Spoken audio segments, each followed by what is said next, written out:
Hello guys, welcome back for the Eastern platform. Myself Srujan BR. As you know that in earlier section, I started with the 2017 paper of a Delhi University, so that you're all getting like introducing like new type of questions, and I know you're getting more knowledge by this also. If you are not getting also, you're not watching also, please please tell your friends that there are many question papers like they're upcoming. There are many type of questions which are coming soon. Okay, like you can share with your friends so that they can see these type of questions. Like it will be very helpful, and the previous years will help you to crack the exam, and it will be very helpful also. Okay guys, चलो हम आज शुरू कर लेंगे second section पे from question number 14. In last section I have completed up to 13th question, and from today we can start with the 14th question. चलो guys, हम शुरू कर लेंगे आज. देखो, मैं 13 क्वेश्चन तक किया था.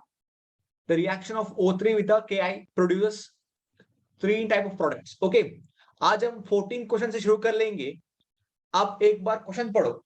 क्या पूछ रहा है? क्वेश्चन में पूछ रहा है कि which one of the following cannot show linkage isomerism. हाँ, एक्चुअली लिंकेज आइसोमेरिज्म मतलब क्या भाई? लिंकेज आइसोमेरिज्म मतलब कि एम्बिडेंटेड लिगेंड्स होना चाहिए. लिंकेज आइसोमेरिज्म होने के लिए एम्बिडेंटेड लिगेंड होना चाहिए. क्या भाई मतलब एम्बिडेंटेड लिगेंड पे हम क्या करना है? क्योंकि वहां पे एक ही लिगेंड होता है, लेकिन एक ही लिगेंड पे दो अटैकिंग साइट होता है, दो अटैचिंग साइट होता है. वो तो हमारा मेन कहानी उधर ही शुरू होता है हमारा. क्यों भाई? क्यों? हमारा कहानी क्या है वहां पे? देखो, अभी NO3 माइनस, देखो NO3 माइनस एक ही लिगैंड है, लेकिन वहां पे वो मेटल के साथ कौन सा नाइट्रोजन अटैच करेगा और ऑक्सीजन अटैच करेगा. इसमें हम देख सकते हैं कौन सा मेटल अटैच करेगा विद सॉरी कौन सा लिगेंड साइट अटैक करेगा मेटल के साथ. ठीक है भाई, देखो इधर कौन सा है. देखो मैं दिखाता हूं आपको. नाइट्रोजन से क्या लेना देना है आपको? NO3 माइनस और SCN और CN माइनस और अमोनिया. आपको जनरली देख के आपको समझ आया होगा हमारा आंसर डी होना चाहिए, क्योंकि ये तो समझदार बात है ना भाई. क्यों? देख, अमोनिया है, हमको एक चीज पता है कि हाइड्रोजन है, इसका तो वैलेंसी एक ही है. ठीक है, ये तो एक ही बॉन्ड बन सकता है ना. नाइट्रोजन तो बना सकता है, लेकिन इसमें देखो कार्बन और नाइट्रोजन है. कार्बन तो बन सकता है, नाइट्रोजन बन सकता है. इसमें सल्फर और नाइट्रोजन है, ये दोनों भी बन सकता है. इसमें नाइट्रोजन ऑक्सीजन दोनों, लेकिन हाइड्रोजन तो नहीं बन सकता ना. इसलिए हम बोल सकते हैं कि link cannot be a linkage isomerism. D cannot be a linkage isomerism. मैं आपको ये दिखाता हूं. देखो,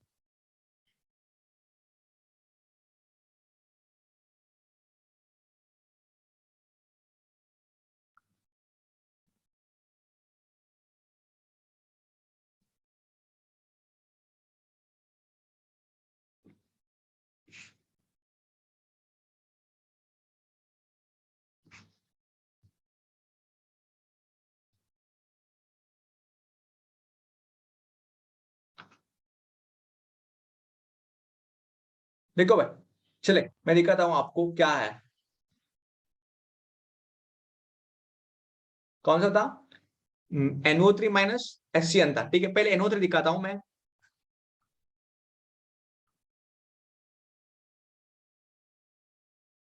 देखो भाई, NO3 ये नाइट्रोसाइल है ना. ए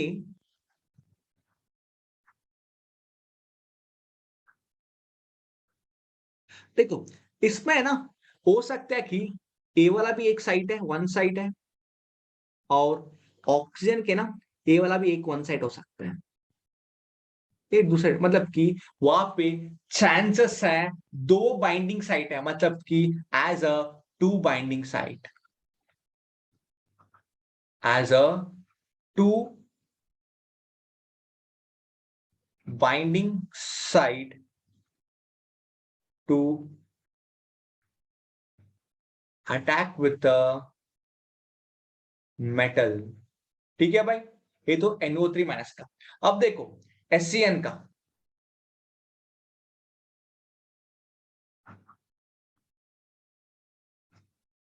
सल्फर है, डबल बॉन्ड है, कार्बन है, नाइट्रोजन है ना। नाइट्रोजन का कैपेसिटी है कि इसके साथ बाइंड कर सकता है मेटल के साथ, और सल्फर भी बाइंड कर सकता है मेटल के साथ, है ना भाई। 8 पॉइंट है ना, मतलब कि एम्बिडेंटेट लिगेंड है क्या भाई, कौन सा लिगेंड है, एम्बिडेंटेट लिगेंड है, कौन सा भाई, एम्बिडेंटेट है।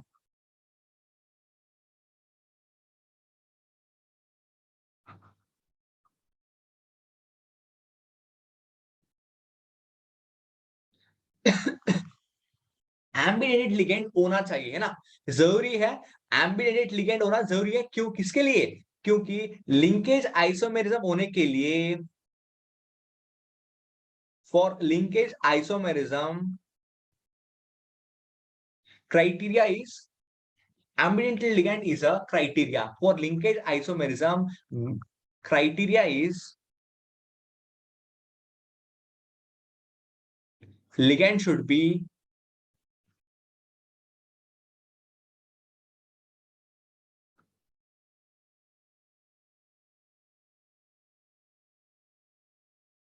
what the criteria, ligand should be ambidentate. Okay fine, देख हमने ए भी देखा, मतलब देख, मतलब कि बाइंडिंग साइड, मतलब कि भाई सिंपल है, सिंपल चीज बोलता हूं मैं, एक ही चीज है, इट शुड हैव वन और मोर बाइंडिंग साइट, मतलब कि दो binding site, greater than one binding site होना चाहिए भाई, बस greater than one binding site होना चाहिए बस। उन लोग क्या दिखाता है, उन लोग दिखाता है लिंकेज आइसोमेरिज्म बस, ठीक है। अब देखो तीसरा कौन सा था, सी एन माइनस था, है ना भाई। सी एन माइनस तो वही तो करता है ना, सी एन माइनस, है ना भाई, क्या करता है, सी एन माइनस वही तो करता है भाई, क्या करता है, वही तो करता है, बाइंडिंग कर सकता है नाइट्रोजन, कार्बन भी बाइंड सकते हैं ना मेटल के साथ, देखो मेटल के साथ बाइंड कर सकते हैं, two binding site, two binding site, कौन सा बाइंडिंग साइट है, नाइट्रोजन और नाइट्रोजन एंड कार्बन है, टू बाइंडिंग सेट है, बस हो गया। अब देखो, अब कहानी किसका कहानी आ रहा है, अब आ रहा है कहानी अमाइन, किसका है, अमाइन का, NH3 का भाई। अमाइन का क्या कहानी है, NH3 का देखो क्या स्ट्रक्चर NH3 का है, एक स्ट्रक्चर है, वही तो है एक स्ट्रक्चर, देखो इसके पास है क्या, कोई pair, lone pair, lone pair है, एक तो बाइंडिंग साइट है, मेटल के साथ बाइंड करता है, लेकिन लेकिन इसमें देखो हाइड्रोजन के साथ है क्या, नहीं नहीं, इसलिए क्या है, इसलिए no linkage isomerism, no linkage isomerism is possible,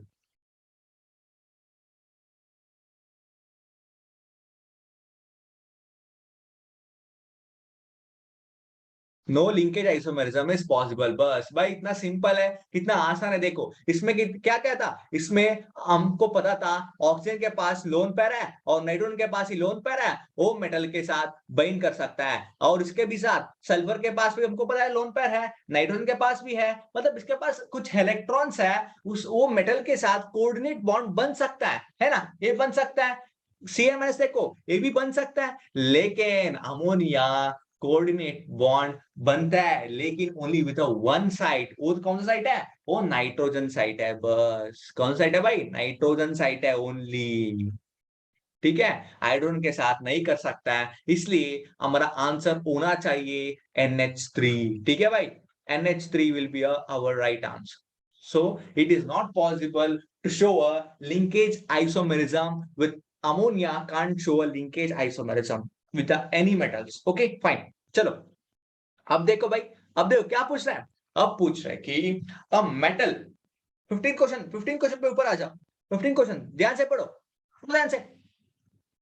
A metal X on eating in nitrogen gas gives Y. Okay, on metal कोई metal है, ठीक है, वो X metal है, eating with a nitrogen gas gives a Y. ठीक है भाई, Y देता है। अब देख, Y on treatment with a water gives a colorless gas which when passed through a copper sulfate. भाई क्या है, कौन सा हो सकता है इसमें, कलरलेस गैस कौन सा प्रोड्यूस कर सकता है, हाँ भाई इसको हम पहले पढ़ना होता है, ठीक है भाई, मैं इसको रिएक्शन दिखाता हूँ कौन सा है, उसके बाद आप बोल सकते हैं, लेकिन इसके लिए रिएक्शन तो जरूरी है, और ऐसे लॉजिकली हम नहीं कर सकते, इसको हम पहली मतलब ध्यान में रखना होता है, पहली भी पढ़ा पढ़ने तो well, you have to study completely before you start with this type of questions, before if there's a negative marks, please be careful with these type of questions, you don't want to touch if you don't know anything, okay, just see here, okay guys, I will show you.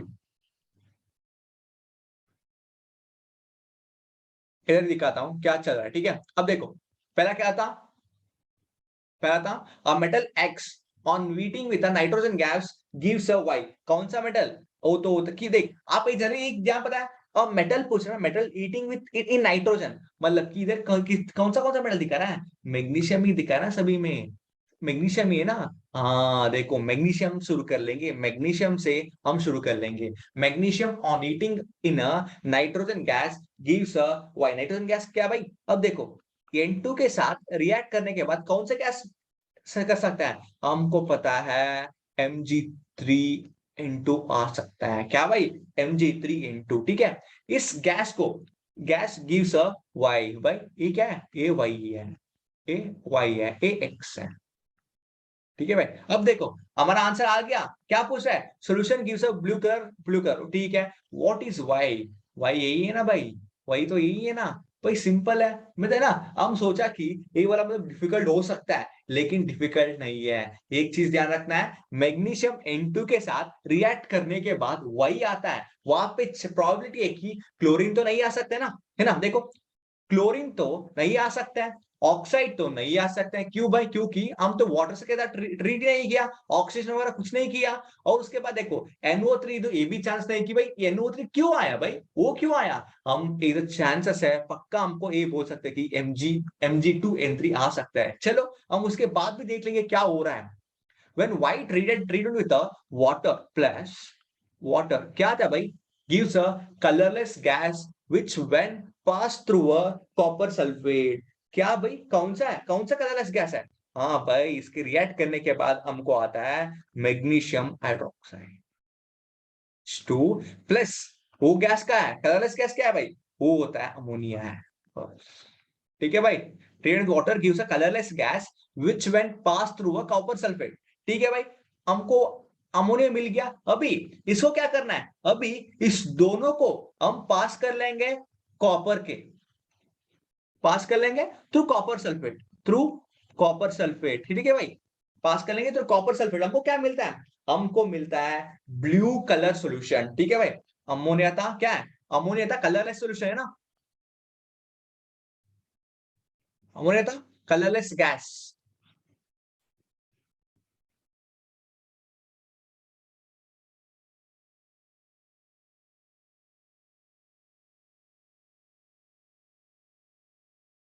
ठीक है। अब इसको treat कर, copper sulphate के साथ treat करने के बाद हमको कॉम्प्लेक्स मिल जाएगा, copper with ammonia, with 4 ammonia in a sulphate, with a SO4 with sulphate, we got a blue colour. भाई एक चीज पता है ना हमको, कॉपर का कॉम्प्लेक्स होता है ना, वो always will be a blue colour, right. Copper complex हम ब्लू कलर मिलता है, बस देखो भाई सिंपल है। ए एक्स था हमारा, हमको वही मिल गया, यही आंसर है, ये हमारा आंसर है। उसके बाद इसको वाटर के साथ ट्रीट करने के बाद हमको मैग्नीशियम हाइड्रोक्साइड मिल गया। क्या मिल गया भाई? मैग्नीशियम हाइड्रोक्साइड मिल गया। उसके बाद plus it liberates some colourless gas, it's called as ammonia, ठीक है। उसके बाद उसको कॉपर सल्फेट के साथ ट्रीट करने के बाद हमको कॉम्प्लेक्स मिल जाए, कॉम्प्लेक्स। क्या मिल गया? हमको कॉम्प्लेक्स मिल गया।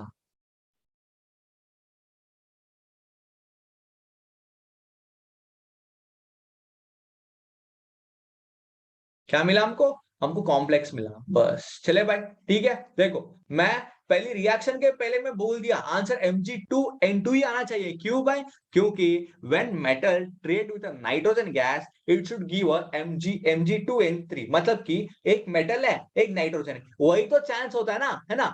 मेटल और नाइट्रोजन इसके बीच में कोई रेशियो हो सकता है, लेकिन क्लोरीन तो नहीं आ सकते ना, ऑक्सीजन तो नहीं आ सकते ना, और NO3 माइनस ये भी नहीं आ सकते ना। चांसेस है Mg2N2 का ही चांसेस है, ठीक है भाई। चले,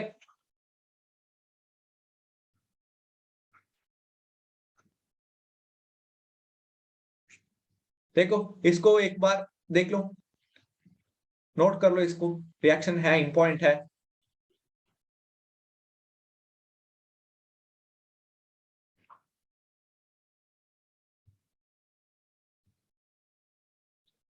चलो दोस्तों, चलो मिल गया हमारा आंसर। अब चलेंगे हम 16th क्वेश्चन के ऊपर।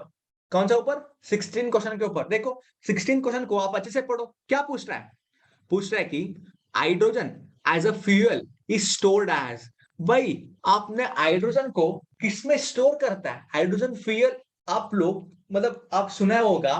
फ्यूल मतलब कि इलेक्ट्रोकेमिस्ट्री पे लास्ट टॉपिक में आता है क्या भाई? Fuel and cells, cells and fuels आता है टॉपिक। वहां पे हमने देखा है hydrogen cells and hydrogen cells. Hydrogen cells देखा हो ना, मतलब वो कैसे काम करता है। हाइड्रोजन सेल्स देखा है, हाइड्रोजन फ्यूल मतलब कैसे काम करता है। देखो मैं आज बोलता हूँ हाइड्रोजन का काम कैसे करता है, कैसे होता है हाइड्रोजन का, ठीक है। वो कैसे यूज करता है, मतलब एक्चुअली हाइड्रोजन है ना गैस ही होता है मैक्सिमम, मतलब गैस ही है, ठीक है। Fuel is stored as a gas, ठीक है। मतलब इसको नेक्स्ट स्टेप में बताता हूँ क्या करता है इस पे, ठीक है।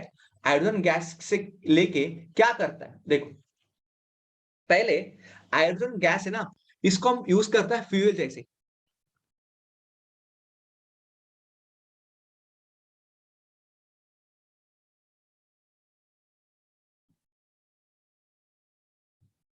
यूज एज अ फ्यूल, ठीक है भाई। ये यूज करता है फ्यूल, मतलब हाइड्रोजन गैस को यूज करता है फ्यूल, ठीक है। क्या कर मतलब हमको पता है फ्यूल क्या देते हैं भाई। फ्यूल हमको पता है, फ्यूल कुछ एनर्जी देता है, कुछ हीट देता है ना। Normal fuels like normal normal fuels होता है ना, ये क्या करता है? ये तो कुछ एनर्जी देता है, in the form of heat भी हो सकता है, in the form of heat हो सकता है, ठीक है। प्लस पोल्यूशन भी देता है भाई, प्लस पोल्यूशन भी देता है।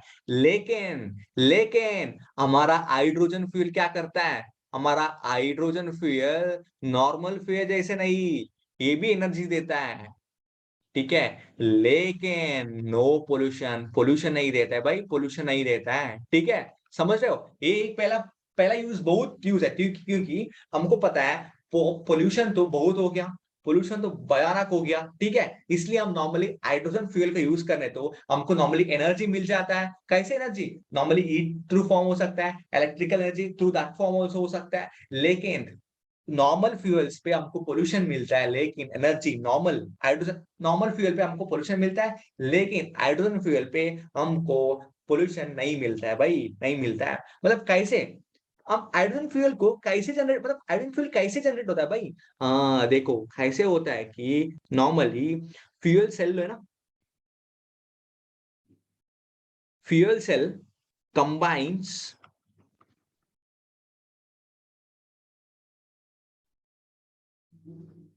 Hydrogen and oxygen gas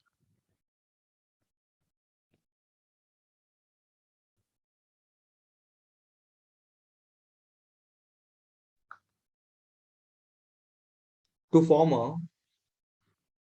water and gives what? To form a water and gives a heat and electricity, and gives a heat and electricity, मतलब को कुछ एनर्जी देता है, बस इसको गिव्स अ एनर्जी। चले भाई देखो बस ये इसका मैकेनिज्म है क्या भाई। फ्यूल सेल्स है, कंबाइन करता है हाइड्रोजन गैस को और ऑक्सीजन गैस को, एंड दोनों कंबाइन करके हमको दे देता है हीट एंड इलेक्ट्रिसिटी, मतलब कुछ एनर्जी देता है विथ नो पोल्यूशन, ठीक है भाई। बस देखो ये हाइड्रोजन का काम, हाइड्रोजन गैस का काम है, सिंपल है, ठीक है भाई। चलो अब देख देख अभी आपको हाइड्रोजन के बारे में कुछ पढ़ा होगा ना, normally hydrogen gas fuel cell के बारे में कुछ पढ़ा होगा, अभी तो आपको भूल गया होगा, ठीक है। अब देख अभी हम इस क्वेश्चन पेपर कर रहा है, वहां पे हाँ गया, अभी मैंने आपको कुछ चीज बोला है। अब तुम लोग को अभी याद आ गया होगा तुम लोग क्या पढ़े थे, है ना। तुम लोग ये वाला टॉपिक पढ़े थे, लेकिन रिवाइज तो नहीं किया अभी। लेकिन पेपर सॉल्व करने के टाइम अभी ये चीज आ गया, अब तुम लोग को याद आ रहा होगा ना क्या क्या पढ़ा है, क्या क्या है। हाँ बस इसलिए हम बोलते हैं कि क्यों पेपर सॉल्व करना तो जरूरी होता है, ठीक है भाई। चले हो गया। हाइड्रोजन गैस है, ये तो stored in a gas, hydrogen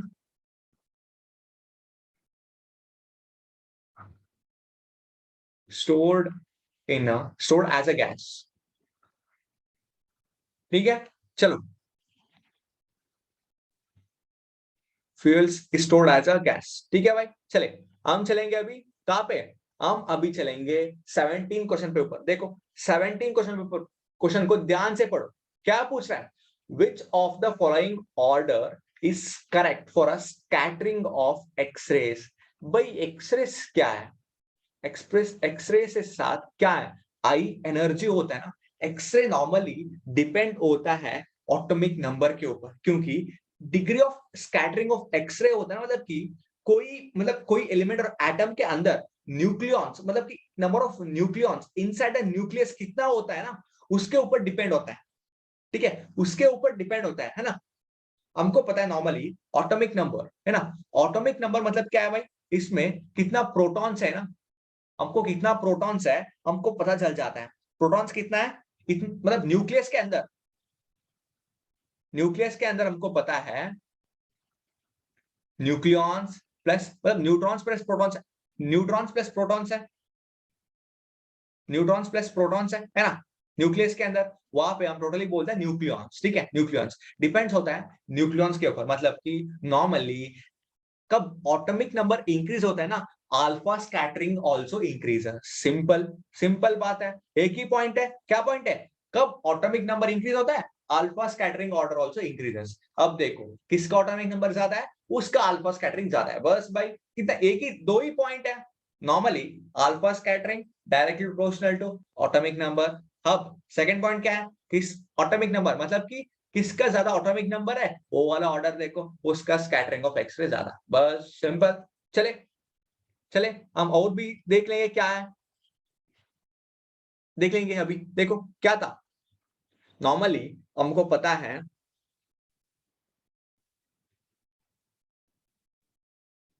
x ray scattering है ना,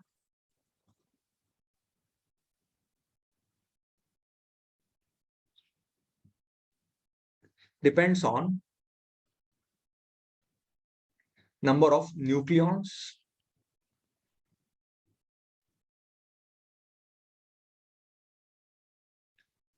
inside the nucleus.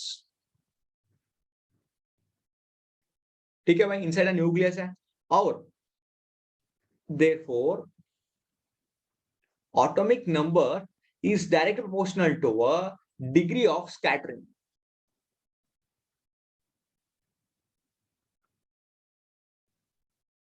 Scattering of X-ray. चल ठीक है भाई, हो गया। अब देखो, अब अभी एटॉमिक नंबर किसका किसका ज्यादा है, किसका किसका ज्यादा है, एक चीज ध्यान रखना है, ये वाला पार्ट। ठीक है,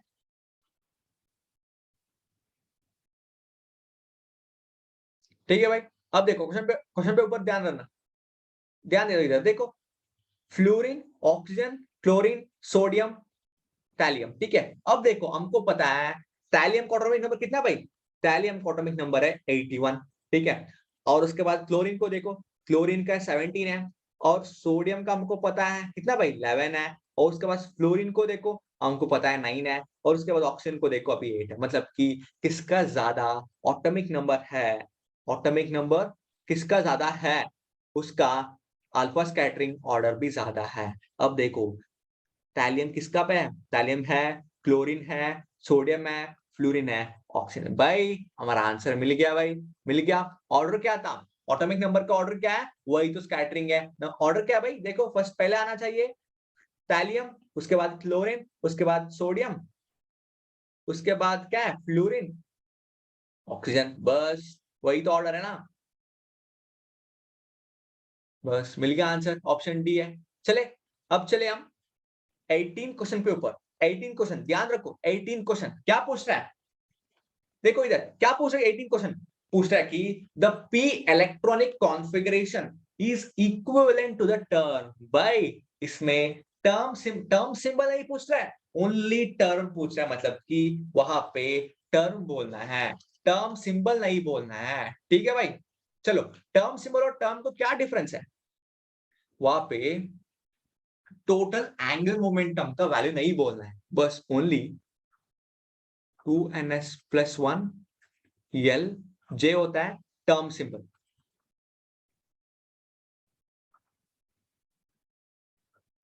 और 2ns+1 एल होता है ये ओनली टर्म। ठीक है भाई, अभी पूछ रहा है 2s+1 क्या है। ठीक है, ए फाइंड करना है, ठीक है। किसका फाइंड करना था? हमको फाइंड करना था, देखो दोबारा देखो, किसको फाइंड करना है? हमको फाइंड करना था p electronic configuration is equal to the term. हाँ भाई, p इलेक्ट्रॉनिक कॉन्फ़िगरेशन पे कौन सा टर्म आ सकता है? 3p आ सकता है क्या? 2p आ सकता है क्या? 3f आ सकता है और 4p आ सकता है। हाँ, देख लेंगे कैसे। हमको पता है, हमको सब कुछ पता है, बस देख लेंगे कैसे है। क्या पता है हमको, देख लेंगे यार।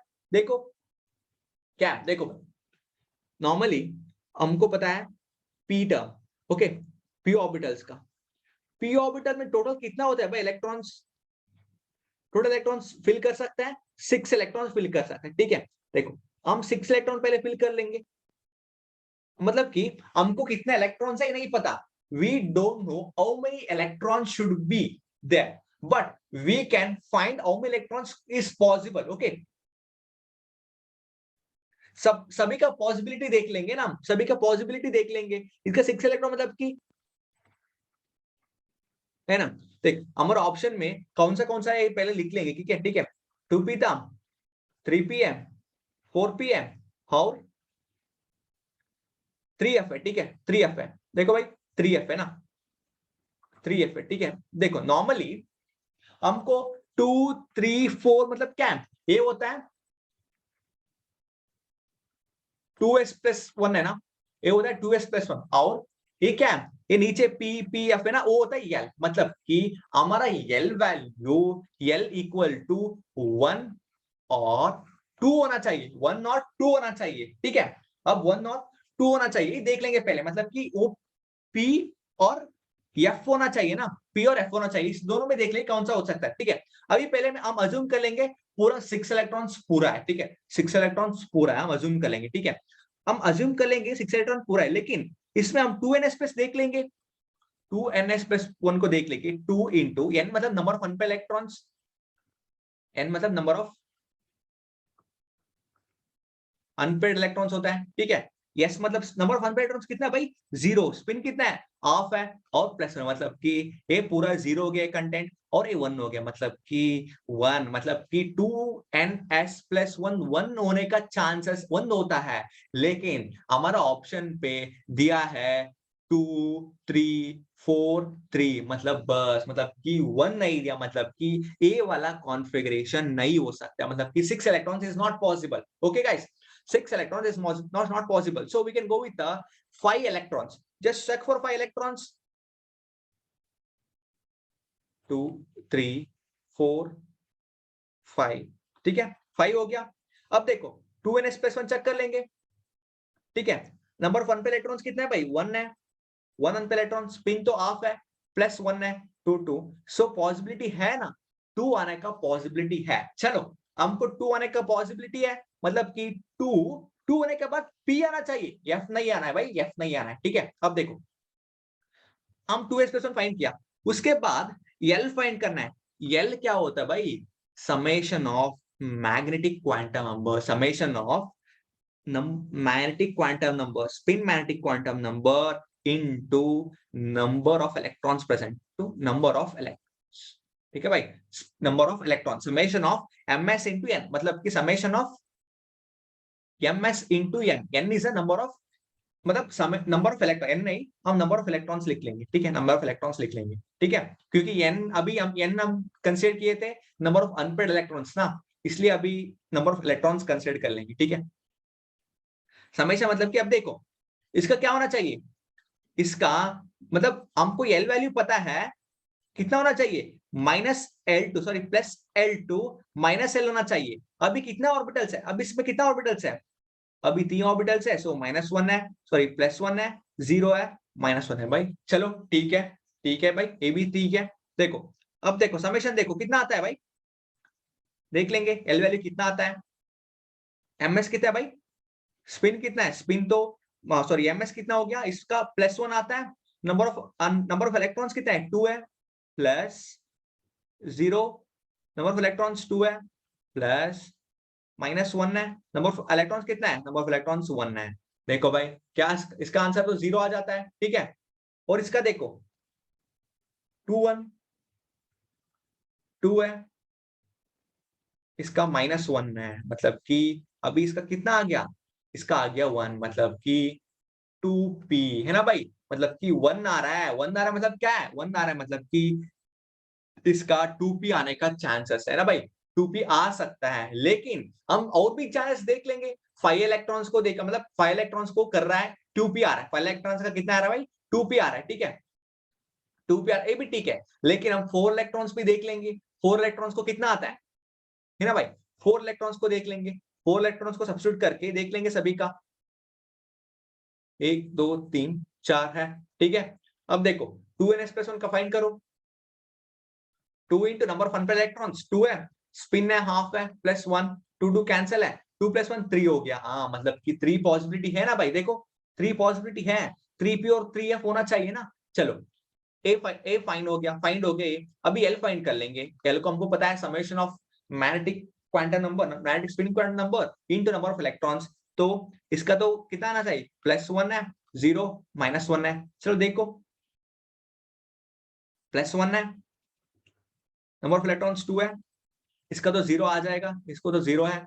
और इसका देखो -1 इंटू 1 है, दोबारा वही तो आ रहा है ना, दोबारा क्या आ रहा है भाई, 3p आ रहा है ना, हमारा आंसर क्या आ रहा है, 3p आ रहा है भाई, यही भी आ रहा है, 2p भी आ रहा है, 3p भी आ रहा है भाई, क्या हो रहा है इधर। हाँ देख लेंगे, थोड़ा तो रुको, कर लेंगे इसको भी, क्या हो रहा है वहां पे। चलो देखो, अब इसको देखो, 3 इलेक्ट्रॉन्स को देखो, 3 इलेक्ट्रॉन्स का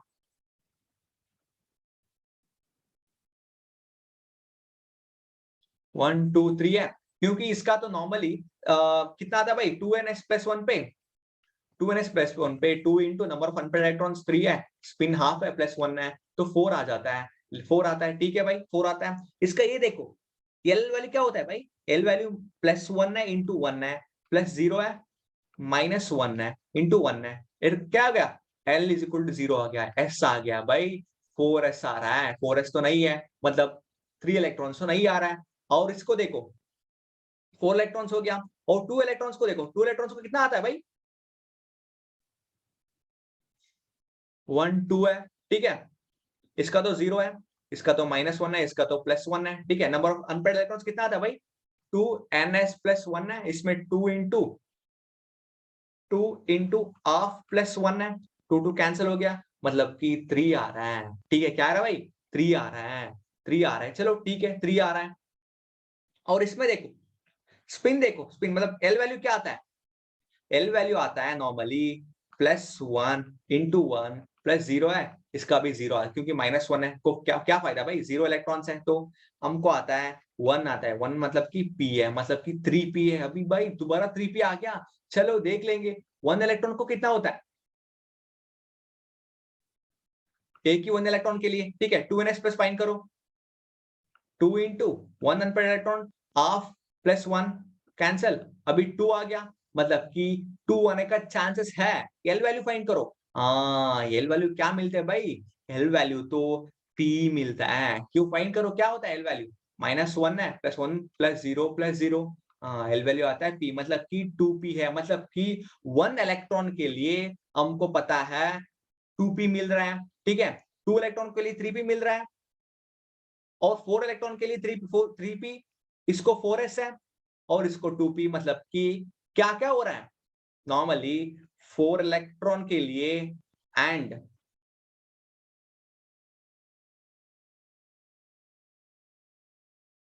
4 electron and 2 electron and 2 electrons in a p orbital के लिए 4p मिल रहा है, सॉरी 3p मिल रहा है, 5 इलेक्ट्रॉन्स एंड 1 इलेक्ट्रॉन के लिए हमको मिल रहा है 2p। भाई इसमें आंसर कौन सा चूज करना है, देखो हम इसको फाइंड कर लें, अभी दोबारा क्वेश्चन पढ़ो, अच्छे से क्वेश्चन पढ़ो, क्या पूछ रहा है, the p electronic configuration is equivalent to the term, is equivalent to the term, इस कौन सा टर्म पे इक्विवेलेंट हो रहा है, देखो कौन सा टर्म पे इक्विवेलेंट हो रहा है, ये ध्यान से पढ़ो।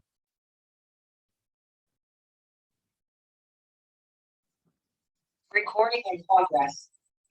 गाइस देखो क्या था, the p electronic configuration is equivalent to the term, ठीक है, हमने बहुत सारा टर्म देख लिया ना इधर, हम बहुत सारा टर्म फाइंड कर दिया, मतलब क्या क्या हो सकता है वहां पे भी देख लिया, लेकिन हमको कुछ दो चीज में कंफ्यूजन आ रहा है ना, क्या कंफ्यूजन था? वो पूछ रहा है कि 3p और 2p दोनों ही आ रहा है, लेकिन आप इसको देखो, आप 4 इलेक्ट्रॉन्स, 2 इलेक्ट्रॉन, 5 इलेक्ट्रॉन्स को ध्यान में देखो। आपको एक चीज पता है क्या, मतलब कि एक 1 इलेक्ट्रॉन इधर क्यों नहीं हो सकता है, ये 2 इलेक्ट्रॉन इधर भी क्यों नहीं आ सकता है? हाँ भाई देखो, ये 2 इलेक्ट्रॉन है ना, वो 2 इलेक्ट्रॉन ये एक्चुअली इसका पोजीशन भी चेंज कर सकता है ना? हमको नहीं पता, हमने 5 इलेक्ट्रॉन्स देखा है, लेकिन 5 और इलेक्ट्रॉन्स 3 ऑर्बिटल में कहाँ-कहाँ रहते हैं वो हमको नहीं पता। हो सकता है ना डिफरेंट टाइप ऑफ ऑर्बिटल्स का अरेंजमेंट हो सकता है कि 1 इलेक्ट्रॉन इधर हो सकता है और 2 इलेक्ट्रॉन इधर हो सकता है और इधर 2 इलेक्ट्रॉन हो सकते हैं ना। ऐसे पॉसिबिलिटी है ना? इसलिए हम इसको कंसीडर नहीं कर सकते हैं। हम इसको 2p कंसीडर नहीं कर सकते। क्यों? क्या हो गया?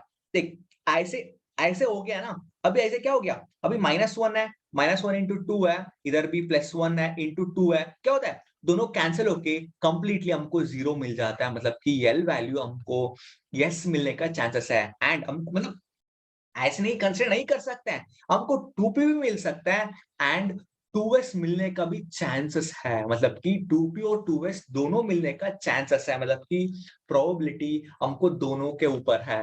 और इसमें देखो 4 इलेक्ट्रॉन्स को देखो, इसमें ए वाला भी चांसेस है ना, कौन सा वाला? 2 इलेक्ट्रॉन्स इधर है, ठीक है भाई, 2 इलेक्ट्रॉन्स इधर है और पेयरिंग भी हो सकते हैं ना ऐसे, है ना भाई?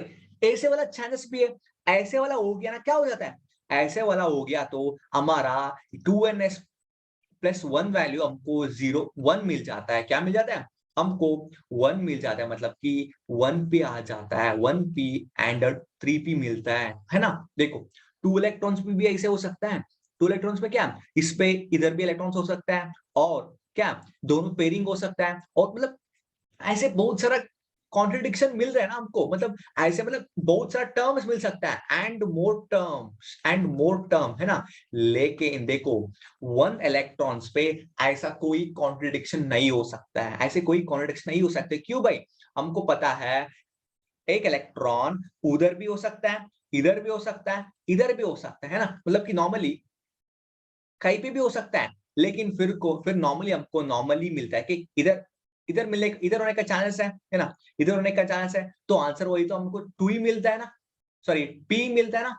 हाँ, वही तो देखो हमको p मिला है, मतलब कि हमारा ऑप्शंस होना चाहिए 2p है। हम 1 इलेक्ट्रॉन के लिए कंसीडर करना बेस्ट होता है, ठीक है? ये तीनों का कंसीडर नहीं करना है और इसको भी नहीं, हमको आंसर है 2p मिलना चाहिए बस। गाइस सब समझ आ रहा है आपको क्या? देखो 2p मिलना चाहिए। देखो क्या था? 2p मिलना चाहिए बस।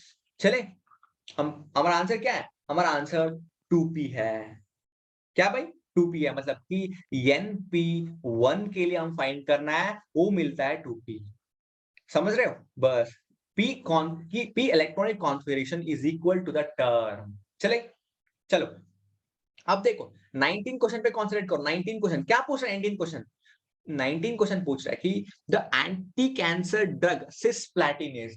भाई एंटी कैंसर ड्रग सिस्प्लैटिन में क्या हो सकता है भाई? मतलब एंटी कैंसर ड्रग हमने देखा है वो सिस्प्लैटिन होता है।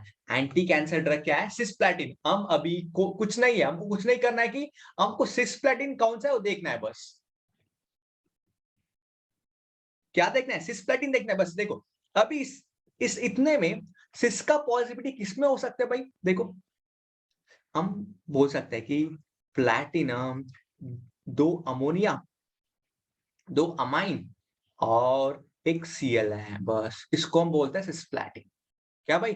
इसको हम बोलता है सिस्प्लैटिन, एंटी कैंसर ड्रग, इसको हम बोलते हैं सिस्प्लैटिन। चलो मिल गया हमारा आंसर। देख एक्चुअली हम ये तो फेमस चीज़ है कि कोरिलेशन कंपाउंड्स में एंटी कैंसर ड्रग सिस्प्लैटिन ए स्ट्रक्चर आता है। ए स्ट्रक्चर ये याद करना होता है कि याद का मतलब ये तो सिंपल है, देख के हमको समझ आता है कि सिस्प्लैटिन कैसे होता है ना? सिस्प्लैटिन ऐसा तो नहीं हो सकता है, क्योंकि हमने देखा है सिस्प्लैटिन में अमोनिया होना चाहिए और क्लोरीन होना चाहिए ना, लेकिन क्लोरीन अमोनिया किसमें है? इसमें तो नहीं है, इसमें है, लेकिन सिस कॉन्फॉर्मेशन इसमें आना तो दिक्कत होता है, लेकिन इसमें क्या? इसमें भी ऐसे ही है, लेकिन इसमें सिस और ट्रांस इजीली फॉर्म कर सकता है, सिस एंड ट्रांस फॉर्म कर सकता है, लेकिन हमको सिस्प्लैटिन चाहिए, इसलिए हमारा आंसर है ए वाला ऑप्शन है।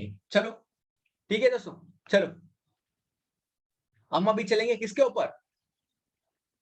चलेंगे 20 क्वेश्चन के ऊपर। देखो 20 देखो क्या पूछ रहा है कि Wilson diseases arises from by excess of accumulation of calcium in the body को क्या बोलते हैं भाई? Excess of accumulation of calcium को बोलते हैं कि हाइपर कैल्सीमिया। क्या बोलते हैं इसको? हम बोलते हैं हाइपर कैल्सीमिया।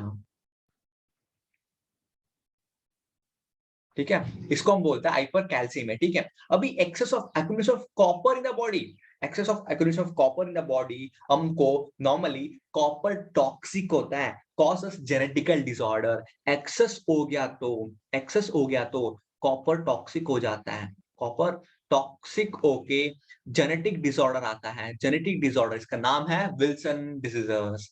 विल्सन डिसऑर्डर भी बोल सकता है, विल्सन डिजीज बोल सकता है, जेनेटिक डिसऑर्डर। इसको नाम बोलते हैं हम विल्सन। क्या भाई? Wilson disease. समझ रहे आपको? हाँ, hyper calcemia due to excess accumulation of calcium होता है hyper calcemia. Excess accumulation of copper बोलते हैं विल्सन डिजीज आ जाता है। ठीक है, क्या बात है भाई? Wilson disease. अब देखो सेलेनियम की वजह से क्या आता है? Excess accumulation of selenium in the body को क्या बोलते हैं? Excess accumulation of selenium in the body, इसको हम आ जाता है कि नॉर्मली उसमें क्या था? सेलेनोसिस, मतलब कि सेलेनोसिस आ जाता है। भाई ये सेलेनोसिस क्या है? सेलेनोसिस मतलब कि वहां पे एयर एयर लॉस हो सकता है, और नेल का नेल का ना नेल ब्रिटलनेस कम होता है। नेल का क्या होता है? ब्रिटलनेस कम होता है, नेल ब्रिटलनेस इज रिड्यूस्ड। समझ रहे हो? सेलेनोसिस आता है, उसके बाद एयर लॉस हो सकता है, उसके बाद nail brittleness is reduce, nail का ब्राइटलनेस इज रिड्यूस हो सकता है। ठीक है भाई, समझ रहे हो? Accumulation of selenium in the bodies ओडीज कॉज करता है। लेकिन ऑप्शन डी देखो क्या है? Excess accumulation of vanadium in the body. Excess accumulation of vanadium क्या कर सकता है?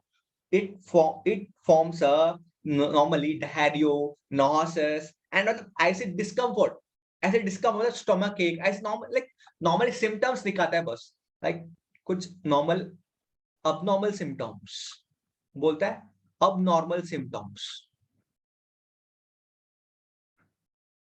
क्या भाई?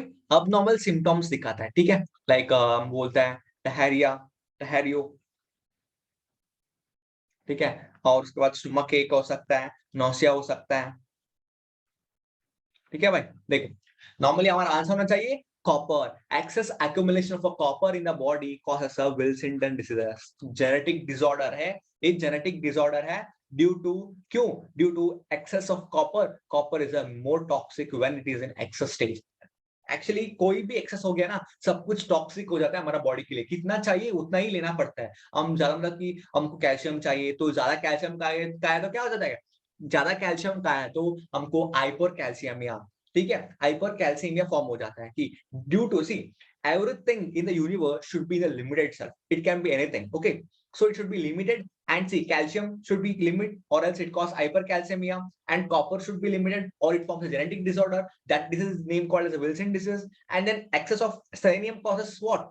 Causes a selenosis. Due to that, you got a air loss and nail brittleness. Well, nails will be like more like it will be very thin, not thick, so it can break easily. And then excess of vanadium cause abnormal symptoms like a diarrhea, nausea. Like yeah, these kind of symptoms can be possible due to this excess. कोई भी excess हो जाए ना, एक problem तो common चीज है। ठीक है, चले भाई, हम अभी चलेंगे किसके ऊपर?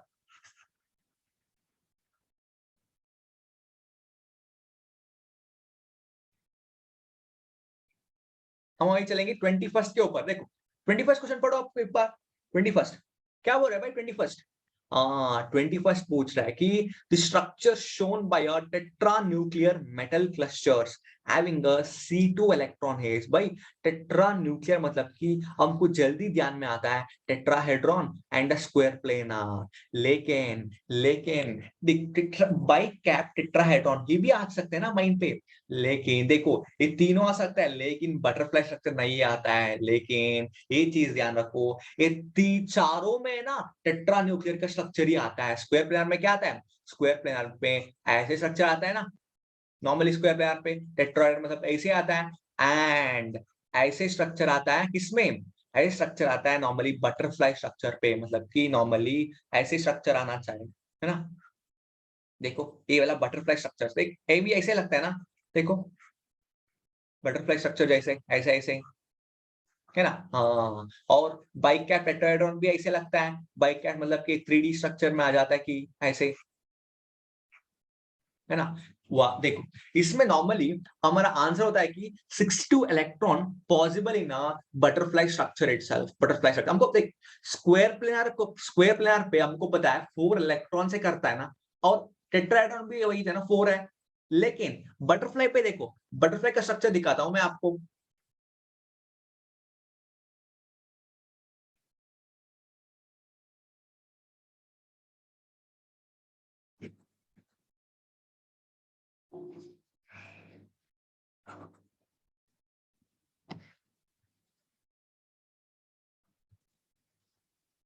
देखो बटरफ्लाई का क्या होता है, देखो बटरफ्लाई की नॉर्मली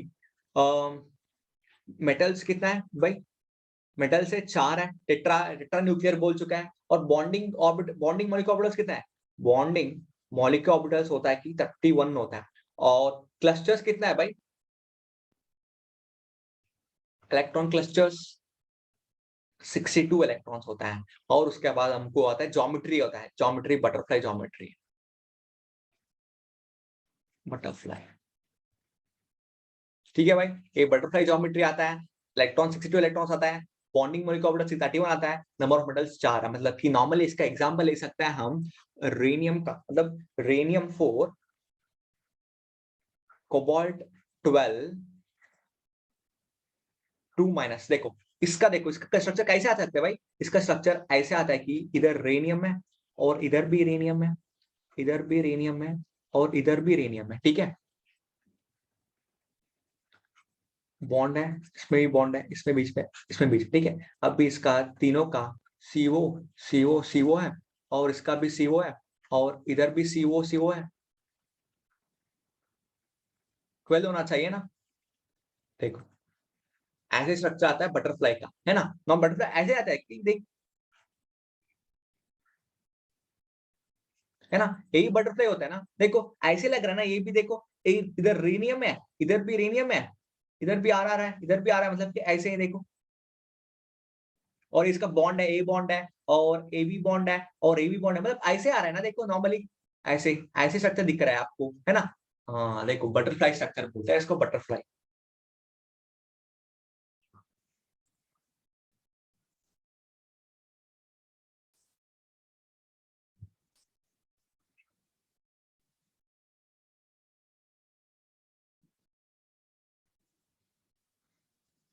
ठीक है भाई, बटरफ्लाई हो रहा है, ठीक है।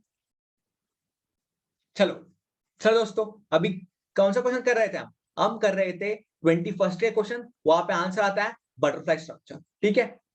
टेट्राहेड्रॉन तो नहीं है भाई, टेट्राहेड्रॉन देखो ए वाला स्ट्रक्चर है, ये तो नहीं हो सकता है। स्क्वायर प्लेनर तो ए स्ट्रक्चर है, ये भी नहीं हो सकता है। हमको पता है और तो बाइकैप टेट्राहेड्रॉन है, ऐसे कुछ स्ट्रक्चर आता है, ये भी नहीं हो सकता। लेकिन बटरफ्लाई स्ट्रक्चर तो जरूरी हो जाता है, ठीक है, क्योंकि मेटल क्लस्टर है, इतना मेटल क्लस्टर होना चाहिए, और उसके बाद 62 इलेक्ट्रॉन्स तो जरूरी इसमें ही है, ठीक है। चलो अब चलेंगे हम 22nd। भाई 22nd कुछ इंटरेस्टिंग चीज लग रहा है, क्यों भाई, देख क्वेश्चन पढ़ो एक बार, मतलब ये ऑर्गेनिक क्वेश्चन, एक कोऑर्डिनेशन का क्वेश्चन है एक्चुअली। ऐसे टाइप क्वेश्चन है ये, रिपीटेड क्वेश्चन था, ये एक्चुअली रिपीटेड क्वेश्चन था, है ना, ये रिपीटेड था। मैंने देखा कि ये बहुत सारा पेपर में ऐसे टाइप क्वेश्चन आता है, लेकिन आपको इस फॉर्मूला, इस बेस में आ रहा है, मतलब कि कोऑर्डिनेशन का रिएक्शन मैकेनिज्म आता है ना, वहां पे ऐसे वाला क्वेश्चन आ रहा है, मतलब कि इस टाइप में आ रहा है, ठीक है। ऐसे ही बोल सकते हैं, यही टाइप आ रहा है ज्यादा, है ना। देखो क्वेश्चन देखो एक बार, क्या पूछ रहा है भाई, पूछ रहा है कि the substitution reaction of a square planar complex proceeds by which one of the following rate। भाई स्क्वायर planar complex का substitution reaction मतलब कौन सा रेट में चल रहा है, कौन सा ऑर्डर बोलना है आपको। देखो स्क्वायर प्लेनर मतलब कि कैसा है, देखो नॉर्मली मैं जिंक ले लेता हूं, ठीक है, जिंक है,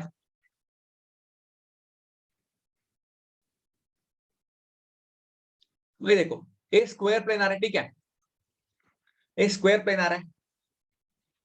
आपको पता है क्या मतलब किधर सब्स्टिट्यूशन होना चाहिए, मतलब कि सब्स्टिट्यूशन होना चाहिए, ठीक है। अब और मैं सीएल को सब्स्टिट्यूट करता हूँ, मतलब सीएल, ठीक है। अब सोचो कि सीएल कर रहा हूँ, ठीक है।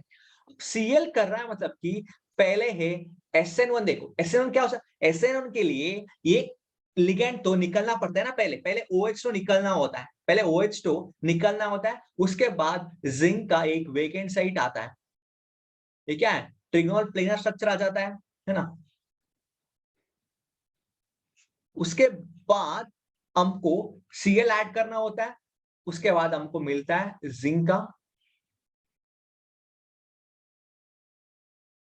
सीएल है और OH2, ठीक है, इस मिलता है। लेकिन SN2 में देखो, SN2 में क्या होता है भाई, SN2 रिएक्शन पे डायरेक्टली AB मतलब अटैक करता है, सॉरी पीछे से अटैक करता है ना, Cl माइनस पीछे से अटैक करता है,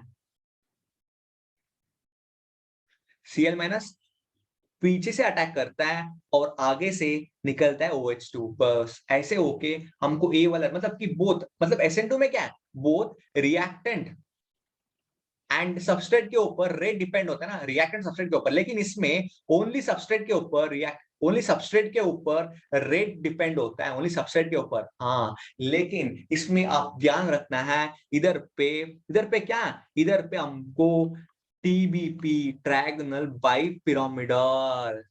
बाइपिरामिडल इंटरमीडिएट से हम चलता है, लेकिन इसमें ट्रिगोनल प्लेनर है, ट्रिगोनल प्लेनर है, ये तो स्टेबल नहीं है, क्योंकि एक जिंक के बड़ा मॉलिक्यूल है, वहां पे छोटा वाला मतलब कि एक अच्छा नहीं होता है कि ट्रिगोनल प्लेनर स्ट्रक्चर इंटरमीडिएट नहीं होना चाहिए, हमको इंटरमीडिएट हमको होना चाहिए कि 5 मेंबर्ड रिंग। आप कहीं पे भी कॉम्प्लेक्स को थ्री थ्री लिगैंड पे देखा है क्या, एक भी कॉम्प्लेक्स थ्री लिगैंड पे वैसे हो सकता है क्या, हो सकता है, लेकिन वहां पे मेटल छोटा होना चाहिए, लेकिन ये मेटल बड़ा मेटल है, लेकिन इसके लिए हम ऐसे नहीं कर सकता है, ठीक है भाई।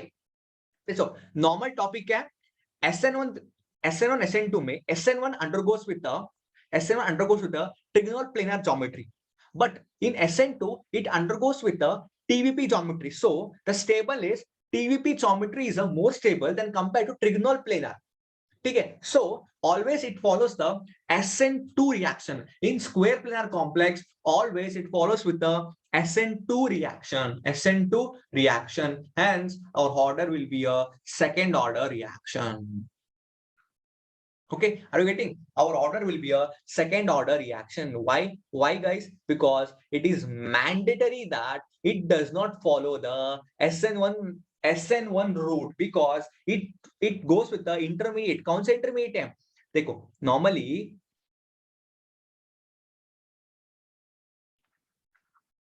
SN1 goes with the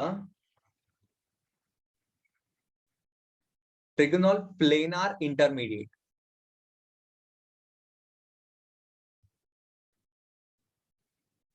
ठीक है। SN2 goes with the TVP, trigonal bipyramidal intermediate. So just see which one is more stable, trigonal planar three ligand है और 5 लिगेंड है, हाँ 5 लिगेंड का ज्यादा स्टेबल है, लेकिन इसमें लिगेंड 3 ही है, इसके लिए ये अनस्टेबल है, क्या भाई, ये अनस्टेबल है भाई, ये अनस्टेबल है, ये क्या भाई, ये स्टेबल है, समझ रहे आप, हाँ बस इसलिए हम SN2 रूट में चलता है, वो होता है सेकेंड ऑर्डर, बस सिंपल। चले आपको समझ आया होगा, ठीक है। देखो सेकेंड ऑर्डर चलता है,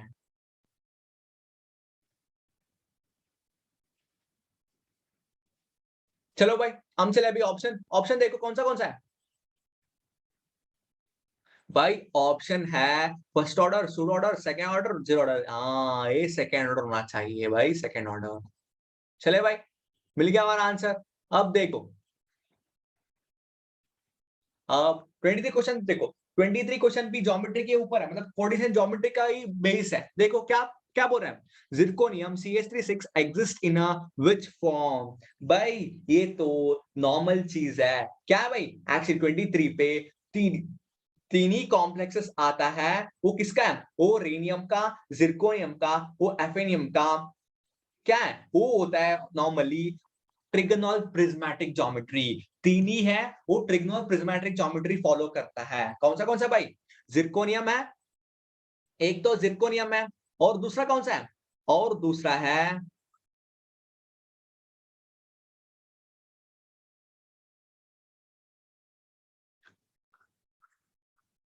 rhenium CH3 6 time with a normally sigma bond, sigma ligand के साथ ही लिगैंड लिए है, ठीक है? सिग्मा बॉन्ड लिगैंड के साथ ट्रिगोनल प्रिज्मेटिक ज्योमेट्री, ये तीनों बनता है और इसके अलावा कोई नहीं बन सकता है भाई। देखो कोई नहीं है सिग्मा बॉन्ड लिगैंड के साथ, सिग्मा बॉन्ड लिगैंड क्या बनता है? Trigonal prismatic. बस भाई देखो, ये नॉर्मली जिरकोनियम है, उसके बाद रेनियम का है, नेक्स्ट HF का है, मतलब ये तीनों ही है बस सिग्मा बॉन्ड लिगेंड के साथ ट्रिगोनल प्रिज्मेटिक ज्योमेट्री बनता है और कोई नहीं बनता है बस।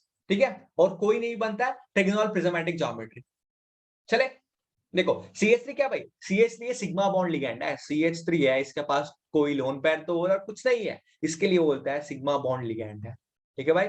Sigma bond ligand. चले देखो, अब दूसरा क्वेश्चन देखो क्या था? वेलेंसीज, है ना? देखो क्वेश्चन देखो, देखो भाई कौन सा हो गया था?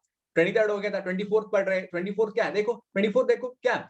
Which one of the following pair shows a variable valency? भाई इसका वेरिएबल वैलेंसी किस किसका है? देखो which one of the following pair shows a variable valency? हाँ आपको पता है ट्रांजिशन मेटल्स और ट्रांजिशन एलिमेंट ज्यादा वेरिएबल वैलेंसी दिखाते हैं ना। हाँ लेकिन देखो ये पैलेडियम है और CD है, कैडमियम है और देखो और टाइटेनियम है और जिरकोनियम है, बिस्मथ है, मतलब इसमें कौन सा ज्यादा वैलेंसी दिखाता है? हाँ भाई हमको ये चीज ध्यान रखना है कि बिस्मथ और इंडियम है ना, ये ज्यादा वैलेंसी दिखाता है, शोस अ वेरिएबल वैलेंसी। ये नॉर्मली कितना दिखाता है? देखो नॉर्मली बिस्मथ है ना, बिस्मथ दिखाता है +3 एंड +5 दिखाता है और इंडियम दिखाता है +1 एंड +3। भाई क्यों? हाँ इनर्ट पेयर इफेक्ट, आपको आप लोग पढ़ा होगा inert pair effect due to F block element, due to क्या? ड्यू टू वो क्या? Inert pair effect, due to inert pair effect. And inert pair effect क्यों कॉज होता है भाई? ये होता है शील्डिंग के वजह से, शील्डिंग इफेक्ट है ना, शील्डिंग के इफेक्ट वजह से इसका इनर्ट पेयर इफेक्ट आ जाता है। इसके लिए इस दोनों का वेरिएबल वेलेंसी दिखाता है। ठीक है? दोनों का वेरिएबल वेलेंसी दिखाता है। हमको पता है बिस्मथ एंड इंडियम है ना, ये ट्रांजिशन मेटल्स नहीं है, लेकिन ये तो क्या हो गया? Due to inert pair effect ये दोनों ये दिखा रहा है। ठीक है? देखो लुथेनियम है, गोडोनियम है, ठीक है, मतलब ये एफ ब्लॉक मतलब इनर ट्रांजिशन एलिमेंट्स है और ट्रांजिशन एलिमेंट्स है ना, दोनों मतलब लुथेनियम गोडोनियम है और जिरकोनियम एंड टाइटेनियम है, मतलब दोनों मतलब टाइटेनियम और टाइटेनियम है और पैलेडियम है और कैडमियम है ना, ये तीनों है ट्रांजिशन एलिमेंट्स है। और ये तीनों क्या है? ये तीनों एफ ब्लॉक एलिमेंट्स का ना, एफ ब्लॉक एलिमेंट्स का है।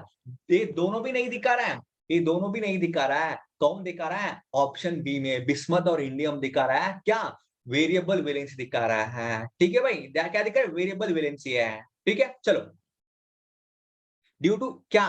रीजन क्या है? Due to inert pair effect, due to shielding है, मतलब कि s orbitals and p orbital है नियर टू द न्यूक्लियस है ना, नियर टू न्यूक्लियस है। ठीक है?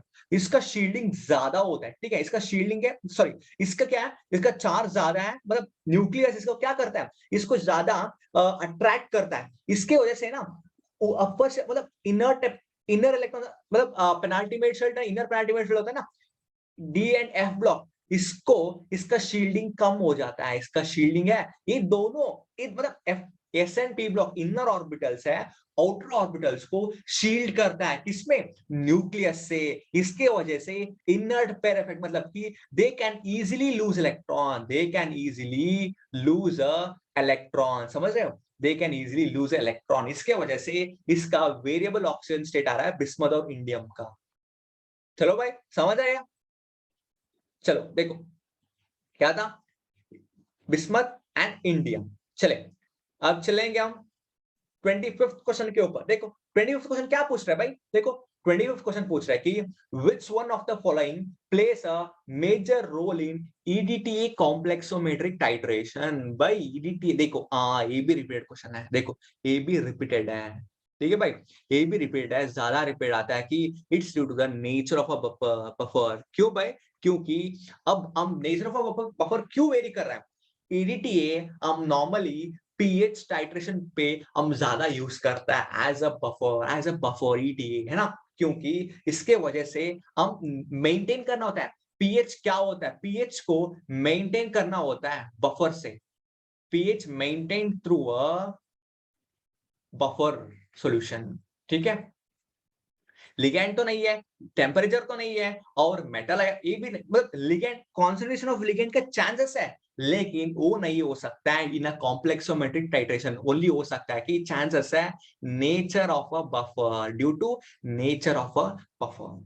चलो दोस्तों, ठीक है, हमको आंसर मिल गया नेचर ऑफ अ बफर। ये क्यों भाई? नेचर ऑफ अ बफर के ऊपर क्यों रिलेट होता है? क्यों? क्योंकि play a important role in adjusting a pH. वो भी लिख लेता हूं, आपको समझ आया होगा दोस्त। एक बार सुनता है और दूसरे एक बार लिख लेंगे, मतलब आपको ध्यान में जल्दी आ जाता है।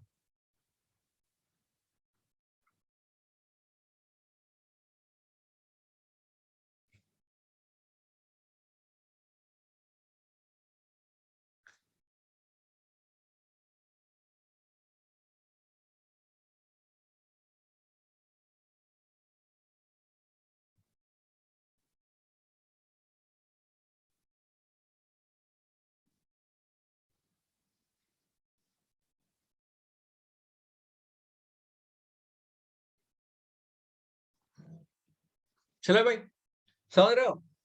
Adjusting of a pH depends होता है नेचर ऑफ अ बफर के ऊपर, ठीक है? चले, हम चलेंगे हम 26 के ऊपर। 26 के ऊपर ध्यान दो। 26 देखो, पढ़ो एक बार, सभी पढ़ो। एक मिनट, मैं इसको रिमूव कर लेता हूँ क्योंकि आपको दिक्कत ना हो।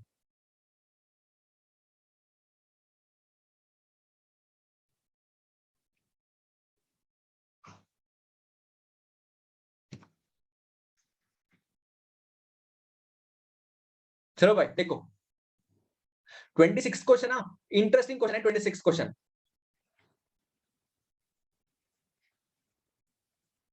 देखो 26 क्वेश्चन है ना, ये सॉलिड स्टेट का क्वेश्चन है, इंटरेस्टिंग होता है, ठीक है? देखो क्या क्या दिया है, क्या क्या नोट करो एक बार, क्या क्या दिया है भाई। देखो 26 क्वेश्चन पे पूछा है कि monochromatic x rays having a wavelength of a 10.4 angstrom are preferentially diffracted by a crystal at an angle 20.55 degree Celsius. बस रुको, इसमें देखो क्या पूछ रहा है कि वेवलेंथ दिया है कितना भाई? वेवलेंथ दिया है 10.4 एंगस्ट्रॉम वेवलेंथ दिया है, और आप preferentially diffracted by crystal at an angle theta दिया है 25.5 डिग्री है। assuming that this is the first order diffraction with the n is equal to 1, assuming that it's a first order diffraction with the d spacing between the crystal planes equal to 12.1 angstrom, what is the value of sin theta? sin theta का value देखना है कब? when a order is 2, when order, देख पहले इसको देख लेंगे, इससे हम इसको सब्स्टिट्यूट कर लेंगे, ठीक है? कैसे मैं दिखाता हूं। देखो नॉर्मली इसका फॉर्मूला क्या है भाई? n lambda is equal to 2d sin theta है ना? 2d sin थीटा है ना भाई? हमको थीटा वैल्यू पता है 25.5 डिग्री है, 25.5 डिग्री थीटा। ये किसके लिए? ये होता था n इक्वल्स टू 1 के लिए, लेकिन हमको n इक्वल्स टू 2 को फाइंड करना है। और वेवलेंथ कितना है? वेवलेंथ सेम ही होता है, वेवलेंथ तो सेम ही है, ठीक है? कितना भाई? वेवलेंथ तो सेम ही है, वेवलेंथ तो होता है 10.4 एंगस्ट्रॉम है, ठीक है? एंगस्ट्रॉम है, और 2 इंटू इंटरप्लेनर डिस्टेंस कितना है? ये तो सेम ही है, वो तो 12.1 है, इंटू साइन थीटा। भाई बस सिंपल, इसको क्रॉस मल्टीप्लाई करके हमको मिलता है sine theta is equal to, sine theta is equal to 2 into 10.4 divide by 2 into 12.1, तो कैंसिल हो गया, हमको मिल गया sine theta is equal to 0.2 0.859। चलो देखो कितना आसान है ना भाई, देखो कितना आसान है। sin theta is equal to 0.859। चलो 0.859 है sin थीटा इज इक्वल। चलो भाई समझ रहे हो आपको, monochromatic x rays having a wavelength of 10.4 angstrom, इसका वैल्यू है नॉर्मली हमने ना वेवलेंथ। और देखो नॉर्मली क्या है, नॉर्मली कब देख इंटरप्लेनर डिस्टेंस पे ऐसे होता है ना, ऐसे रेस आ रहा है, ठीक है, इसका रेस का वेवलेंथ सेम होता है ना, वेवलेंथ भी सेम होता है, सेम है। और डी इंटरप्लेनर डिस्टेंस भी सेम होता है कि इसका डिस्टेंस इंटरप्लेनर प्लेन्स का, इसका प्लेन का डिस्टेंस सेम ही है, लेकिन हम ऑर्डर चेंज कर रहा है, हम ऑर्डर सेकेंड ऑर्डर यूज करके हम इसका एंगल फाइंड कर रहे हैं, ठीक। एंगल तो चेंज होता है, एंगल इज डिफरेंट, एंगल तो चेंज होता है ना। देख नॉर्मली हम 3 प्लेन्स रखा है, ठीक है, प्लेन्स का डी वैल्यू सेम है, और लाइट हम रिफ्लेक्ट कर रहे हैं ना, मतलब हम इंसिडेंट कर रहे हैं ना, वो वाला लाइट का वेवलेंथ भी सेम है एंड डिस्टेंस ऑफ प्लेन्स भी सेम है, लेकिन ऑर्डर अलग है। और थीटा तो अलग आता है, थीटा तो अलग आता है, ये तो कॉमन है, क्योंकि ऑर्डर चेंज हो गया तो थीटा भी चेंज होता है ना। चलो वही भी है, देखो सिंपल चीज है एक्चुअली, इसको ना एक्सपेरिमेंटल वे में देखना होता है नॉर्मल। क्योंकि अब देख मैं आपको बताया था क्या, इंटरप्लेनर डिस्टेंस है, इसका डी तो सेम होना चाहिए, मतलब डी तो कुछ नहीं दिया, अभी डी तो कुछ नहीं दिया।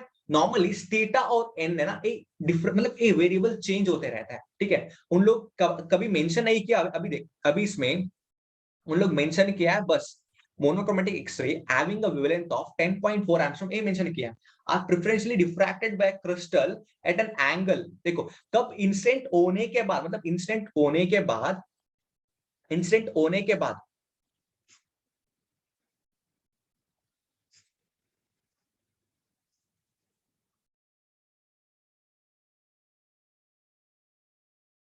इंटरप्लेनर डिस्टेंस सेम है, इंसिडेंट का वेवलेंथ है ना लैम्डा, ये भी सेम है 10.1 एंगस्ट्रॉम है। लेकिन अब क्या बात है, अब बात है कि इस अभी रिफ्लेक्शन होता है ना, रिफ्लेक्शन, इसमें चेंजेस आता है, इसमें थीटा का चेंजेस आता है और ऑर्डर का चेंजेस आता है, ठीक है। ऑर्डर हम n इज इक्वल टू ले रहा है, पहले n इज इक्वल टू 1 का डेटा सब कुछ है, डेटा इसका यूज करके हम इसको फाइंड करना है n इज इक्वल टू 2 का। बस सिंपल है भाई, सिंपल है, चल कॉम्प्लिकेट मत बना, ठीक है, सिंपल चीज है। चलो अब चलेंगे हम 27 के ऊपर, देखो हम ये लास्ट क्वेश्चन कर लेंगे 27, ठीक है। अब नेक्स्ट सेक्शन पे हम 28 से शुरू कर लेंगे, ठीक है। अब ज्यादा क्वेश्चंस ऑर्गेनिक के रिलेटेड होता है, ठीक है। अब हम नॉर्मली इनऑर्गेनिक और एनालिटिक और फिजिकल के देख रहे हैं, हम उसके बाद ज्यादा ऑर्गेनिक का क्वेश्चन आता है, ठीक है। अब देखो 27 देख लेंगे पहले। Addition of bismuth chloride to excess of water producers, भाई बिस्मथ क्लोराइड को एडिशन करके वाटर को क्या होता है, क्या होता है भाई, एक रिएक्शन तो देखना तो बन जाता है। क्या भाई, बिस्मथ क्लोराइड है, एक्वियस फॉर्म है, प्लस वाटर है, ये तो एक्वियस ही है, मतलब लिक्विड है, और हमारा कॉम्प्लेक्स बनता है नॉर्मली, नॉर्मली पीपीटी जैसे बनता है, पीपीटी बनता है, और प्लस है HCl है। पीपीटी क्या भाई, इसका कलर क्या होता है, इसका कलर होता है व्हाइट पीपीटी। आपको समझ आना है, सॉलिड लिखा है तो मतलब ये तो सॉलिड है, प्रेसिपिटेट हो गया ना, प्रेसिपिटेट हो गया, टर्बिडिटी आ गया है, क्या टर्बिडिटी, व्हाइट प्रेसिपिटेट है, व्हाइट टर्बिडिटी आया है, ठीक है।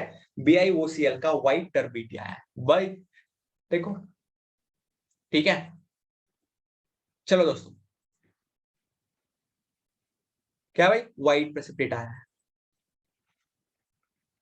चलो देखो इसमें लॉजिक कुछ नहीं लगाना होता है, क्योंकि चलो ये तो याद करना, तो ये तो याद करने का क्वेश्चन है, ठीक है। हम ऐसे पहले पढ़ के उसके बाद याद करके उसके बाद हम इधर लगाना होता है बस।